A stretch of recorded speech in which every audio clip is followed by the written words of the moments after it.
नमस्कार सभी को। सभा के सभापति महोदय आदरणीय श्री महावीर गणेश जी गुरुवर और सभी कवियों को एवं सभी प्रशंसकों को कविता के जो यहाँ मौजूद है आज के इस सभागार में, आप सबका मैं हार्दिक अभिनंदन करती हूँ। मैं तुम्बम रिबा अरुणाचल प्रदेश से। तो आज जो मैं कविता लाई हूँ, ये कविता का शीर्षक है कीपू। कीपू जो है एक कुत्ते का नाम है, कुत्ते का नाम था। हमारे जो आदि पूर्वज आबोतानी माने जाते हैं, जो एकदम आदि पूर्वज शुरुआत वही अकेले पुरुष थे इस दुनिया में। तो उनका सबसे परम प्रिय मित्र होता था एक कुत्ता जिसका नाम कीपू। और ऐसी कहानी है कि शुरुआत में आबोतानी को कृषि कार्य का कोई ज्ञान नहीं था। तो उस समय उन्होंने जब देखा देगो पेने लोक में वो अचानक गए और जहाँ भी वो जाते थे उनके आगे आगे उनका कीपू जो है कुत्ता उनके साथ चलते थे। तो वहाँ जब उन्होंने देखा कि लोग कृषि कार्य करके वहाँ पे एकदम समृद्ध है, जबकि इस धरती पर आबोतानी जो फूड गैदरर के रूप में मारे मारे फिरते थे, वो आत्मनिर्भर बिल्कुल भी नहीं थे। तो उस समय उन्होंने वहाँ की देवी मोपिन देवी से उन्होंने आग्रह किया कि किस तरह कृषि कार्य करते हैं, मुझे सिखाएं।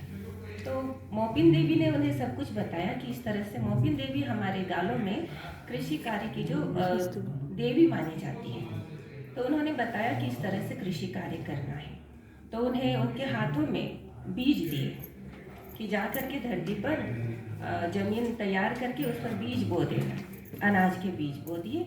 और आबोतानी जो ही वहाँ से नदी नाले पहाड़ पार करते हुए इस धरती पर आए, तो नदी पार करते हुए बीज उनके हाथों से बह गए 2 बार। तो तीसरी बार मोपिन देवी फिर वो लौट के देगो पेने लौट गए मोपिन देवी के पास आबोतानी और उनसे कहा कि फिर से मुझे बीज दीजिए, क्योंकि बीज जो है नदी में पानी में बह गए। तो मोपिन देवी ने अनाज के बीजों को कीपू कुत्ते के कानों में भर दिया, दोनों कानों। और आज भी आप ध्यान से देखिएगा, कुत्ते के कानों के अंदर जो चिन्ह है ना, वो बीजों के ही चिन्ह रह गए, ऐसे कहा जाता है। अब जाकर के देखिएगा, किसी भी कुत्ते के कानों के अंदर कुछ इस तरह के दिखेंगे डिजाइन, जो लगता है जैसे बीज अपना छाप छोड़ गए हैं। तो फिर कीपू जो है, कुत्ते बहुत अच्छी तैराक होते हैं।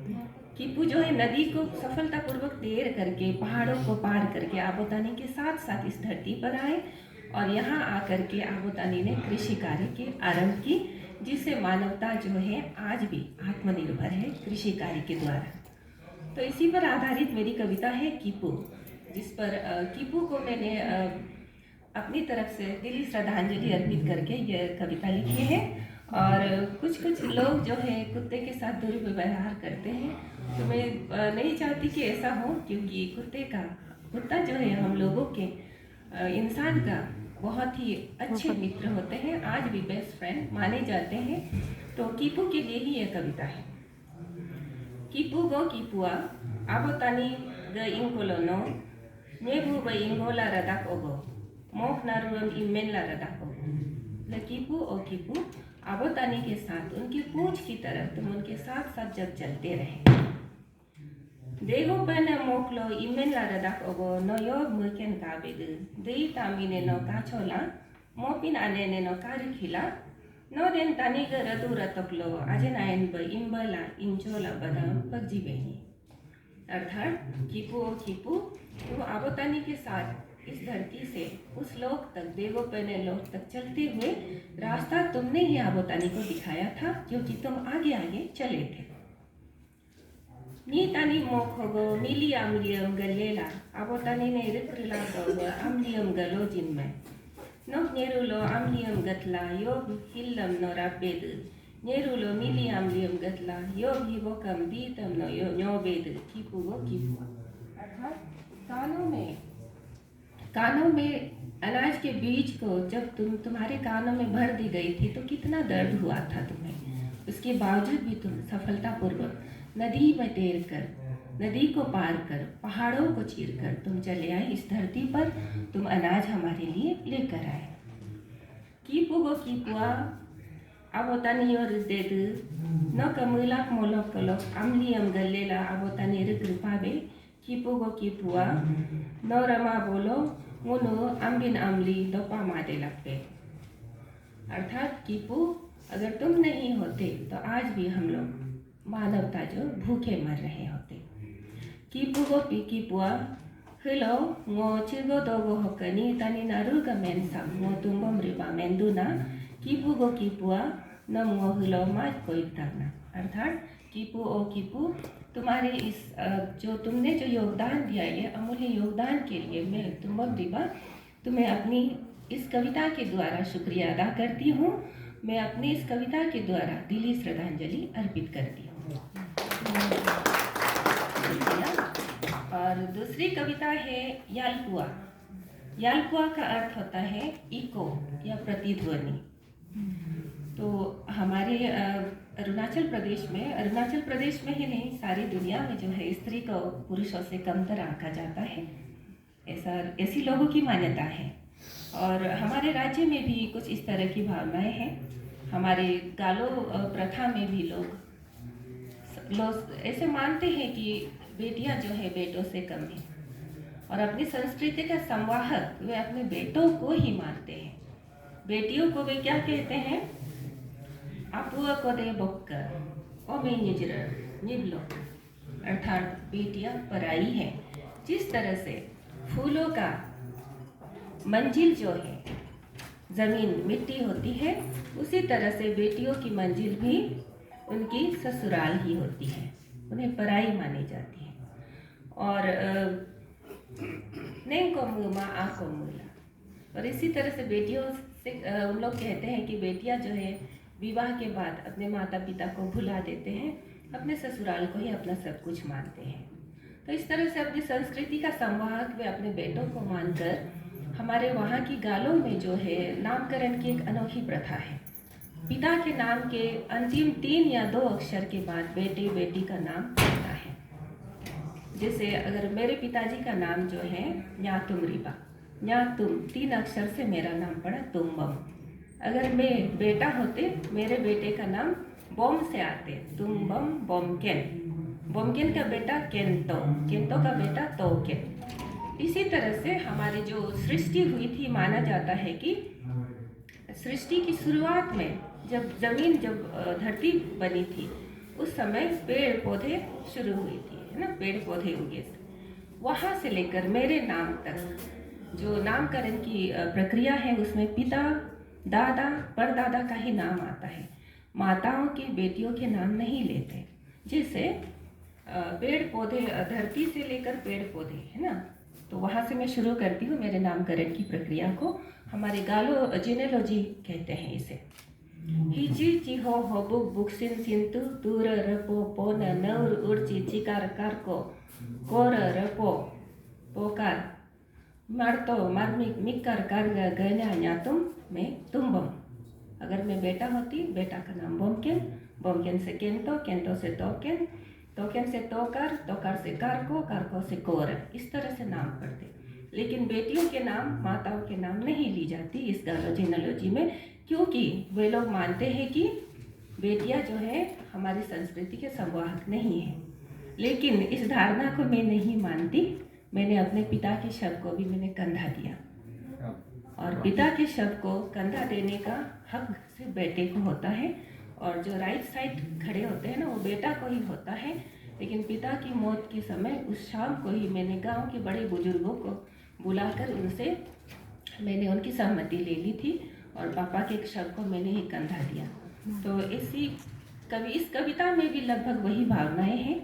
मैं अपने माता पिता को मैं जताना चाहती हूँ कि संस्कृति का संवाहक सिर्फ भैया ही नहीं, मैं भी हूँ। कविता का नाम प्रतिध्वनि यालपुआ।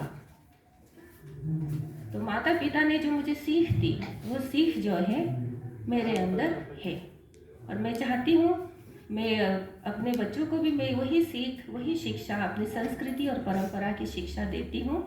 और जिस तरह से पापा के जाने के बाद उनकी शिक्षा जो मेरे अंदर यालपुआ बनकर प्रतिध्वनि बनकर गूंजती है आज भी और मेरा मार्गदर्शन करती है, उसी प्रकार मेरे जाने के बाद मेरे बच्चों के जेहन में भी मेरी आवाज़, मेरी शिक्षा, मेरे पिता की, मेरे माता की जो शिक्षा मुझे दी है वो यलपुआ बनकर, प्रतिध्वनि बनकर गूंजती रहे और मेरे बच्चों के बच्चे के भी इसी तरह से हमारी जो संस्कृति एवं परंपरा की जो शिक्षाएं हैं वो गूंजती रहेंगी, वो कभी खत्म नहीं होंगी।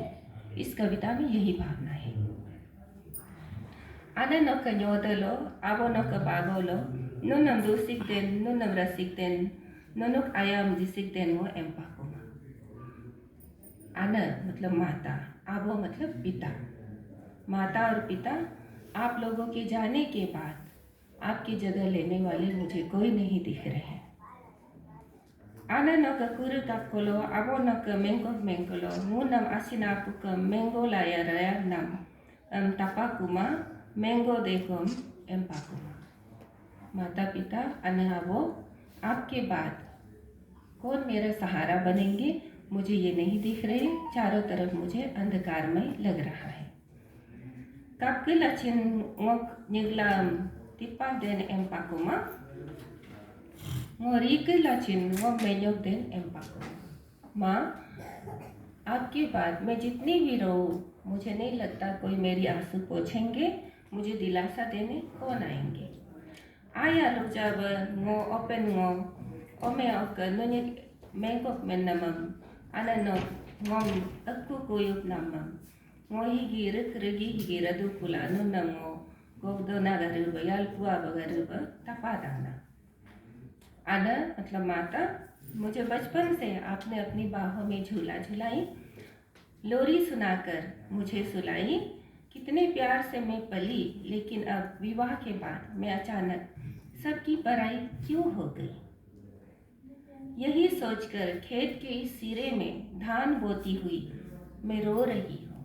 मैं सोच रही हूँ ये कैसी विधि का विधान है कि मैं आज पराई हो गई, ये रीत किसने बनाई।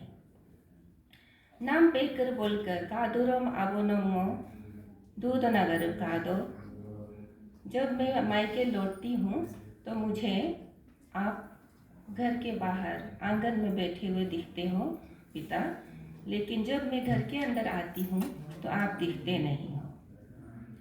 तनिगर नमदू नम हिगी योरा लुमा गाइदो अमला दोयु लुमा अमलकलो चिंतापे तनिगर हिगी रनमदू नम हिगी तक तो पुलु अबु गरु दो अमला मोताबे अमदा कम होनो नंदू बतोका मुबेकर।